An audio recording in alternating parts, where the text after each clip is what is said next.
Bhachau national highway પર વહેલી સવારે આગની એક મોટી દુર્ઘટના સર્જાઈ હતી।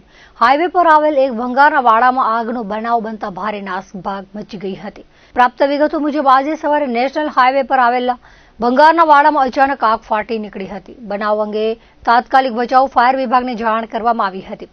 આગ એટલી પ્રચંડ હતી કે વાડામાં રાખવામાં આવેલા બે છોટા હાથી વાહનો જોતજોતામાં આગની લપેટમાં આવી ગયા હતા અને તેમાં પણ ભીષણ આગ લાગી હતી। ઘટનાની ગંભીરતા જોઈ ભચાઉ ફાયર ફાઇટરની ટીમ તાત્કાલિક ઘટના સ્થળે દોડી ગઈ હતી। ફાયરની ટીમે પ્રથમ સળગી રહેલા વાહનો પર પાણીનો મારો ચલાવીને આગ બુઝાવવાની કામગીરી શરૂ કરી હતી। જોકે ભંગારનો વાડો હોવાથી આગે વિકરાળ સ્વરૂપ ધારણ કર્યું હતું અને સમગ્ર વાડામાં આગ ફેલાઈ જવાની ભીતિ સેવાઈ રહી હતી। ફાયર વિભાગના જવાનોએ ભારે જહેમત બાદ આગ પર સંપૂર્ણ કાબુ મેળવ્યો હતો। સદનસીબે આ ઘટનામાં કોઈ જાનહાનિ થઈ ન હતી, પરંતુ વાહનો અને ભંગારનો માલ સામાનને મોટા પાયે નુકસાન પહોંચ્યું હતું।